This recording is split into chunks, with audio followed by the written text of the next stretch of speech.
केदारनाथ मंदिर एक अनसुलझी पहेली है।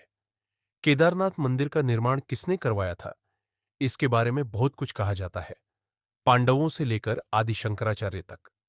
आज का विज्ञान बताता है कि केदारनाथ मंदिर शायद 8वीं शताब्दी में बना था। यदि आप ना भी कहते हैं, तो भी यह मंदिर कम से कम 1200 वर्षों से अस्तित्व में है। केदारनाथ की भूमि 21वीं सदी में भी बहुत प्रतिकूल है। एक तरफ 22,000 फीट ऊंची केदारनाथ पहाड़ी, दूसरी तरफ 21,600 फीट ऊंची कराचकुंड और तीसरी तरफ 22,700 फीट ऊंचा भरतकुंड है। इन तीन पर्वतों से होकर बहने वाली 5 नदियां हैं: मंदाकिनी, मधुगंगा, चिरगंगा, सरस्वती और स्वरंदरी। इनमें से कुछ इस पुराण में लिखे गए हैं। यह क्षेत्र मंदाकिनी नदी का एकमात्र जल संग्रहण क्षेत्र है। यह मंदिर एक कलाकृति है। कितना बड़ा असंभव कार्य रहा होगा ऐसी जगह पर कलाकृति जैसा मंदिर बनाना, जहां ठंड के दिन भारी मात्रा में बर्फ हो और बरसात के मौसम में बहुत तेज गति से पानी बहता हो। आज भी आप गाड़ी से उस स्थान तक नहीं जा सकते। फिर इस मंदिर को ऐसी जगह क्यों बनाया गया? ऐसी प्रतिकूल परिस्थितियों में 1200 साल से भी पहले ऐसा अप्रतिम मंदिर कैसे बन सकता है? 1200 साल बाद भी जहां उस क्षेत्र में सब कुछ हेलीकॉप्टर से ले जाया जाता है, जेसीबी के बिना आज भी वहां एक भी ढांचा खड़ा नहीं होता है। यह मंदिर वहीं खड़ा है, और न सिर्फ खड़ा है, बल्कि बहुत मजबूत है। हम सभी को कम से कम एक बार यह सोचना चाहिए। वैज्ञानिक अनुमान लगाते हैं कि यदि मंदिर 10वीं शताब्दी में पृथ्वी पर होता, तो यह हिमयुग की एक छोटी अवधि में होता। Wadia institute of geology, Dehradun ने केदारनाथ मंदिर की चट्टानों पर लिग्नोमेटिक डेटिंग का परीक्षण किया। यह पत्थरों के जीवन की पहचान करने के लिए किया जाता है। परीक्षण से पता चला कि मंदिर 14वीं सदी से लेकर 17वीं सदी के मध्य तक पूरी तरह से बर्फ में दब गया था। हालांकि मंदिर के निर्माण में कोई नुकसान नहीं हुआ। 2013 में केदारनाथ में आई विनाशकारी बाढ़ को सभी ने देखा होगा। इस दौरान औसत से 375% अधिक बारिश हुई थी। आगामी बाढ़ में 5,748 लोग, सरकारी आंकड़े मुताबिक, मारे गए और 4,200 गांवों को नुकसान पहुंचा। भारतीय वायुसेना ने 1,10,000 से ज्यादा लोगों को एयरलिफ्ट किया। लेकिन इतनी भीषण बाढ़ में भी केदारनाथ मंदिर का पूरा ढांचा जरा भी प्रभावित नहीं हुआ।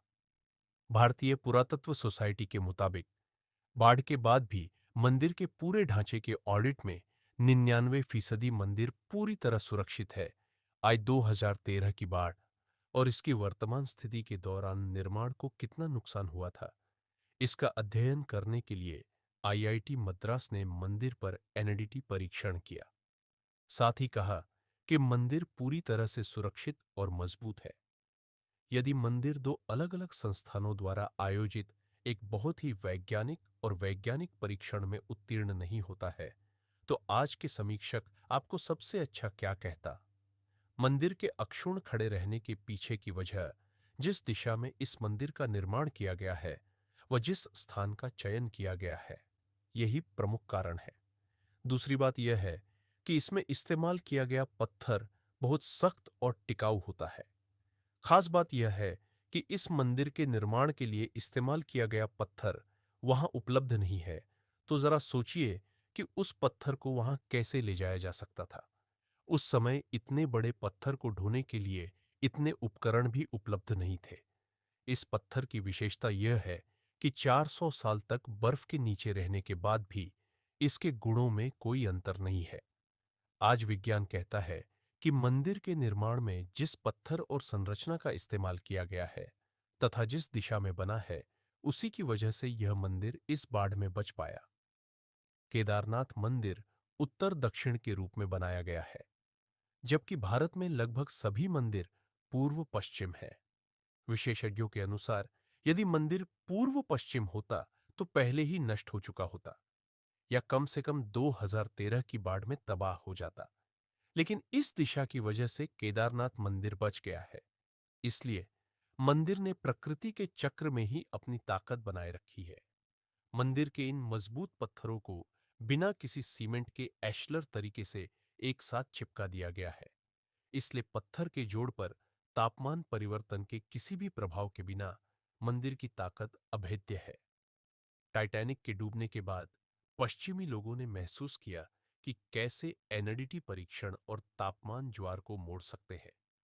लेकिन भारतीय लोगों ने यह सोचा और यह 1200 साल पहले परीक्षण किया। क्या केदारनाथ उन्नत भारतीय वास्तुकला का ज्वलंत उदाहरण नहीं है? 2013 में मंदिर के पिछले हिस्से में एक बड़ी चट्टान फंस गई और पानी की धार विभाजित हो गई। मंदिर के दोनों किनारों का तेज पानी अपने साथ सब कुछ ले गया, लेकिन मंदिर और मंदिर में शरण लेने वाले लोग सुरक्षित रहे, जिन्हें अगले दिन भारतीय वायुसेना ने एयरलिफ्ट किया था। सवाल यह नहीं है कि आस्था पर विश्वास किया जाए या नहीं, लेकिन इसमें कोई संदेह नहीं है कि मंदिर के निर्माण के लिए स्थल, उसकी दिशा, वही निर्माण सामग्री और यहां तक कि प्रकृति को भी ध्यान से विचार किया गया था, जो 1200 वर्षों तक अपनी संस्कृति और ताकत को बनाए रखेगा। हम पुरातन भारतीय विज्ञान की भारी यत्न के बारे में सोचकर दंग रह गए हैं। शिला, जिसका उपयोग 6 फुट ऊंचे मंच के निर्माण के लिए किया गया है, कैसे मंदिर स्थल तक लाई गई। आज तमाम बाढ़ों के बाद हम एक बार फिर केदारनाथ के उन वैज्ञानिकों के निर्माण के आगे नतमस्तक हैं, जिन्हें उसी भव्यता के साथ 12 ज्योतिर्लिंगों में सबसे ऊंचा होने का सम्मान मिलेगा। यह एक उदाहरण है कि वैदिक हिंदू धर्म और संस्कृति कितनी उन्नत थी।